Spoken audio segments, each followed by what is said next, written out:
The disappearance of a young boy would leave a family in chaos. Because of Nicholas's past history of, running away from home, he was not reported missing for 3 days. Then, after years of being missing, he would suddenly be found alive.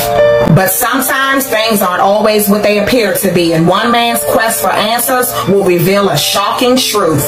As he's looking at these two pictures, he notices something. She actually returned to this family, and this time she had a warrant, okay? She had a warrant signed by a judge. The family was forced to comply.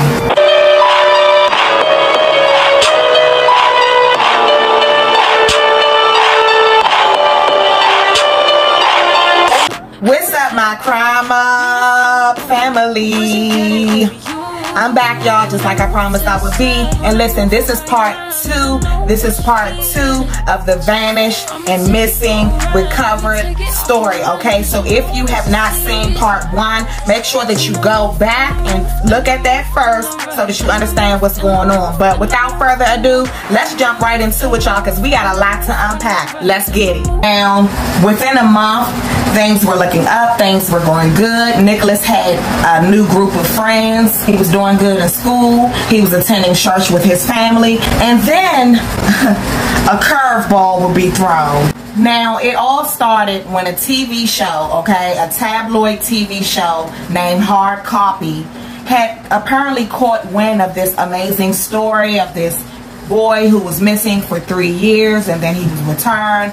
And of course, being a tabloid TV show, they wanted the inside scoop, and they wanted to sit down and interview Nicholas. These producers of the show, they went and they hired a private investigator to track Nicholas Barclay down. The private investigator is good at his job, and he tracks down Nicholas, and they tell Curry, his sister, when she opens the door, they tell her that they want to do an interview with Nicholas. Now, of course, Curry did not, like this at all. Absolutely not.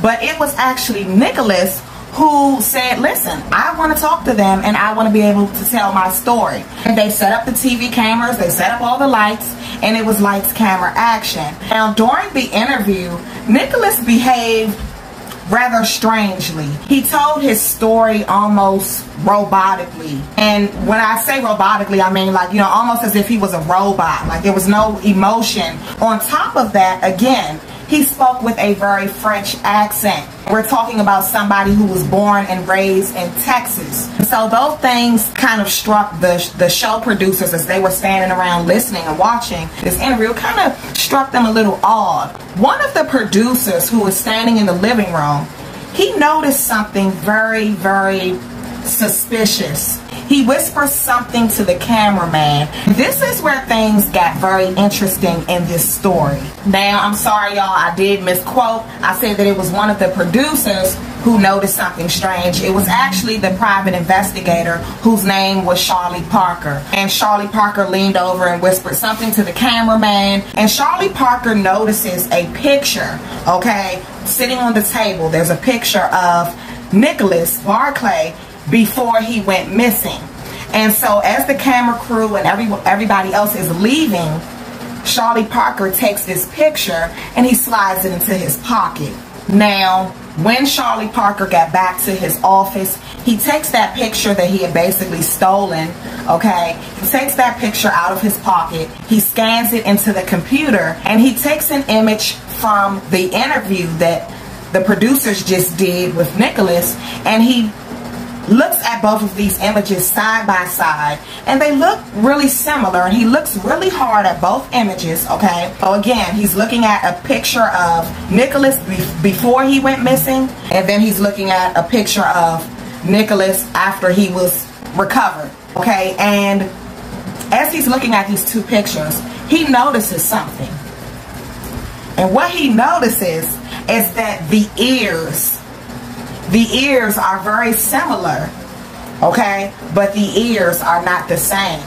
Now, at this point, the private investigator, Charlie Parker, is very suspicious, okay? And Charlie Parker was not the only person who had suspicions. Remember earlier I talked about a psychiatrist that Nicholas had been seeing, okay?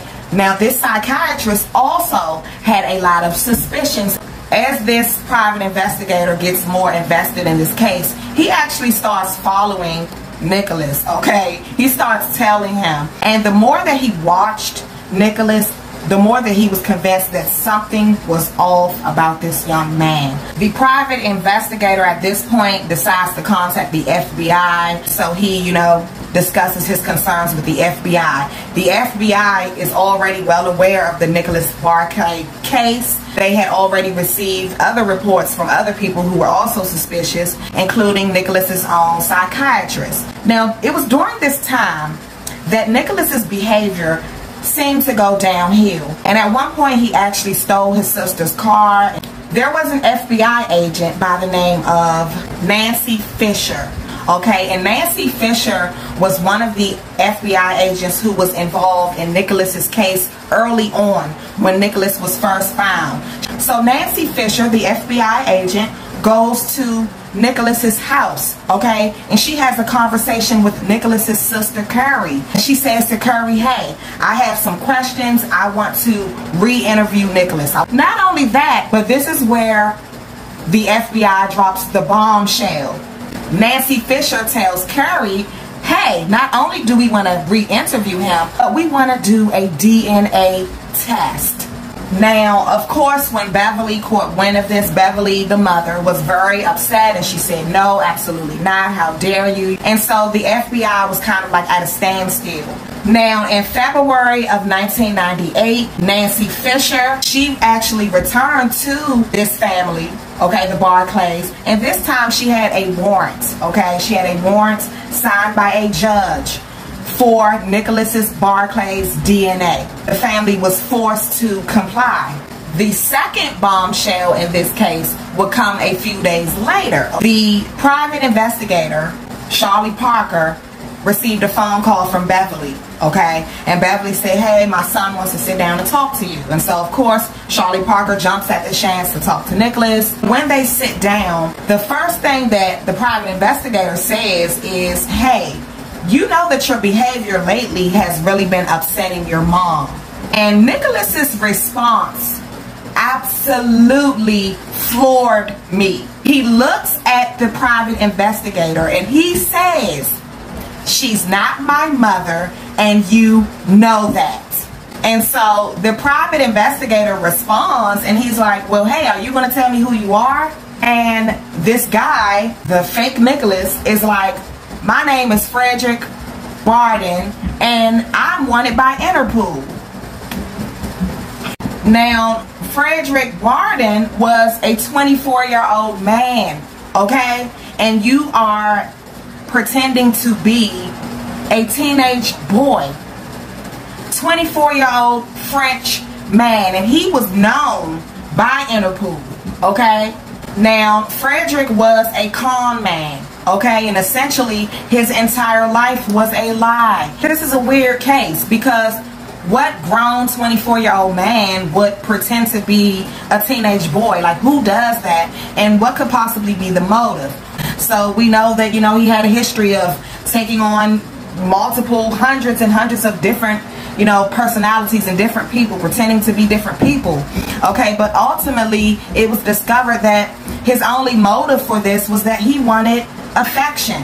He wanted a family to love him. Apparently he had never had that himself. Now, Frederick himself would later go on to admit that once he got back to Texas, he actually studied Nicholas, okay? He was trying to get a feel for the real Nicholas, to get a sense, because remember, he's in character. This is much like an actor who is playing in a movie.